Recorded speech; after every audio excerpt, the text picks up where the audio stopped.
Thanks to everyone who doesn't skip the ad, as this helps the channel. And don't forget to like, write a comment, and support the channel financially. On the other hand, after treating the wound with an emergency care skill, Victor Zaffiel looked at his patient, a typically armed organization member. As a player, Victor could have killed the man and attempted to escape, but the aftermath is the problem. As a medic, Victor couldn't bear to abandon young children and escape on his own. In fact, KF isn't just made up of regular people, and there are as many players among them as there are civilians. Just within this area, there are 30 players standing guard. This was why Victor had not attempted to escape. The man asked, "Hey, Victor, lost in thought?" Victor said, "No, not really." Seeing Victor zoned out, one could assume life had been too comfortable for him lately. And the man said, "Have we been too forgiving with you lately? Treating you like some sort of doctor? Do you look down on us now?" Victor hastily denied, swallowing his true feelings of contempt, and said, "No, not at all." He had no choice but to endure. The man said, "You should behave yourself, doctor. Even without you, any player could now receive emergency treatment. Then you might wonder why keep you alive. Any guesses?" Victor said, "Well, I'm not sure." The man said, "It's because of the bond we've shared." Victor almost burst out laughing, and he said to himself, "Bond? What a joke. These monsters." During his year-long imprisonment by KF, Victor knew full well the atrocities these people committed against their captives. He said to himself, "A bond, they say, as if. They're keeping me alive for my abilities." They knew his class was an alchemist. It wasn't something he revealed willingly, but he had to use a healing potion to save a dying woman. That's when they found out. Since then, they incessantly prodded about his runes, skills, and abilities, forcing him daily to concoct potions. But what they did with those potions, he didn't know. Victor added, "Luckily, I lied that I could only make one potion a day, and that it was random, or else the market would be flooded with potions." So, the claim about their bond was nonsense, and the only reason they hadn't killed him was that he was an alchemist. "As you don't slaughter the goose that lays golden eggs, do you?" Then the man said, "Just make sure to watch your back. You don't want to end up dead." Victor said, "Yes, I'll keep that in mind." Suddenly, a bell rang out in the courtyard, signaling the assembly of the kidnapped individuals. Victor started walking. By the time he reached the gathering place, many were already there. 10 children, 15 adults, and the rest, 50 members of KF, and Victor was the only player among the kidnapped adults, and he said to himself, escape is impossible. Darren, the leader of KF, scanned the crowd with his piercing eyes, eventually fixing his gaze on Victor, and said, "Victor." He said, "Yes?" Darren inquired, "You've worked hard deceiving me all this time, haven't you?" Victor inwardly flinched but tried his best to appear confused, and he said, "What? I don't understand what you're saying." Darren said, "The potions you make, they're not random, are they? Right? And the cooldown is shorter than 24 hours. Silence is often seen as approval, and to deceive someone, you need to say something." But Victor was too flustered to remember that, and he said, I don't know what you're talking about. I've been truthful." Darren said, "You thought you were the only alchemist in the world? There are other alchemists. We learned of their existence during the distribution process of the potions. After interrogating one, we discovered you've been lying to us." "You got caught, huh? Your silence speaks volumes." Victor inwardly cursed and said to himself, "Why hadn't I considered the possibility of other alchemists? I was too arrogant thinking I could get away with lies." But what Victor didn't know was that everything was a test to see if he was lying, and he only realized this after he had unwittingly confessed. As he said, "I'm sorry," the boss and the members burst into laughter, reveling in Victor's plight. He had foolishly fallen for a simple trick. Darren said, "Thought you were smart being a doctor and all, but turns out you're just a fool. Ha! To think you'd fall for such an elementary ruse. Ha!" Then Darren suddenly stopped laughing, and the atmosphere turned serious as the members followed suit, and said, "Victor, you dared to deceive me? Ha!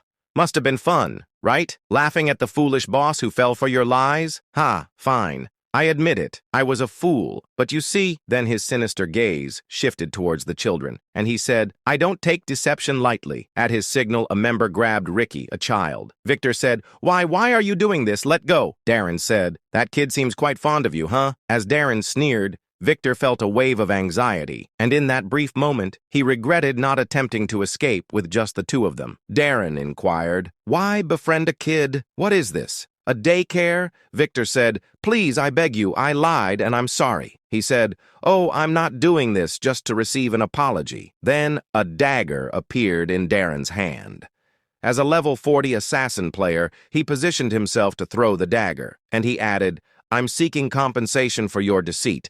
The kid's death will be on you." The dagger was released from its master's hand in a flash, leaving no chance for intervention. Victor, despite being a player, had no means to save Ricky from 20 meters away. He thought it was impossible to save him until someone deflected the dagger and appeared. In the blink of an eye, as Darren's face registered shock, someone had materialized in front of Ricky, a person adorned with a white mask, holding a scythe in hand. Darren, the leader of KF, blinked several times. He wondered if he was seeing a ghost, and he said to himself, "Where the hell did this guy come from? He didn't even trigger my perception." And considering his sudden appearance, it seemed like he had used the skill invisibility, but he wasn't detected by perception skills. Then he shouted, "You! What the hell are you doing?" Before Darren could finish shouting, he shut his mouth, as without warning, Ryu had cut the throat of an organization member who had grabbed the child named Riki. The deed was done cleanly, without a drop of blood being spared,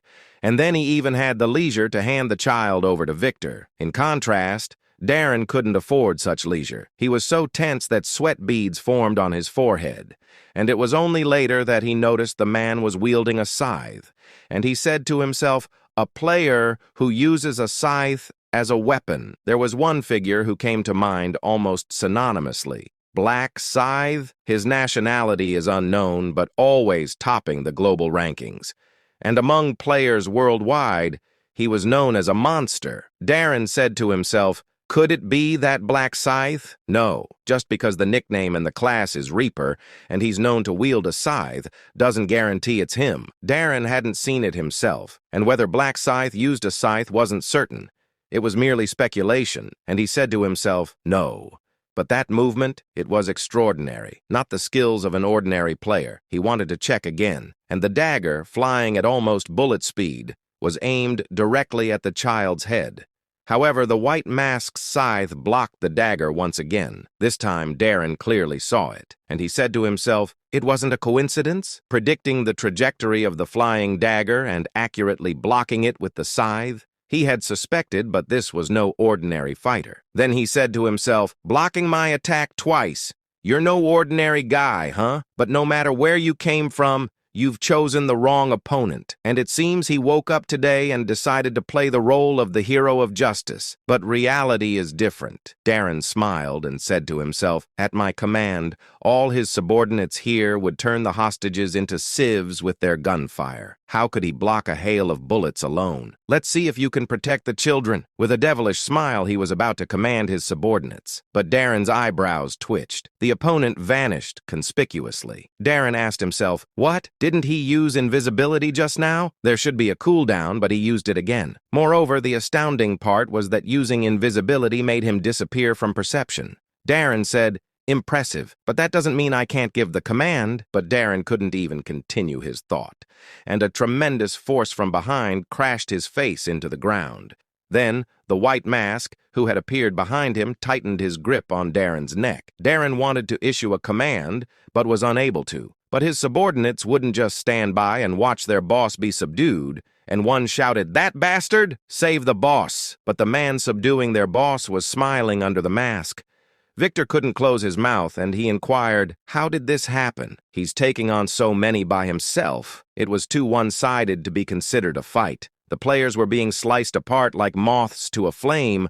30 of them were no match for the overwhelming power of this masked guy. This spectacle was observed by everyone present, their faces frozen in horror, except for Victor. And he said, "Let's run!" Victor, who had been frantically worried about the children getting hurt, had no choice but to seek help from others as they kept hesitating. And he said, "Marcus, what are you standing there for? Hurry up and get the kids to safety." But their movement might have caught the attention of the ordinary members of the organization, and aiming their guns at them was the next logical step. And one shouted, Where do you think you're running off to? Come here if you don't want to be turned into a beehive, you slaves!" A sigh escaped Victor's lips. He had wanted to evacuate the children quietly, but it had all gone wrong. But suddenly, gunfire rang out, and the shouting member collapsed. Not just one, but dozens of members were shot down like reeds. It appeared that 3 of the organization's members had turned on their own, firing at them. Victor inquired, "What's going on? Why are they betraying each other all of a sudden?" Victor, puzzled by the friendly fire, almost fainted at the sudden appearance of a woman. A woman of East Asian descent said, "Now's the time. Hurry up and get these kids to safety." But Victor couldn't understand her words. However, he could grasp the meaning through her gestures, and he said to himself, "Ah, she's telling us to run away quickly." Victor nodded at the woman, expressed his thanks, and led the people away. Blood was sprayed everywhere at the scene. Darren, having witnessed this hell, decided to make a run for it first, and he said to himself, "Fuck, it's over. I'm no match for that guy. It's the Black Scythe. That guy really is the Black Scythe."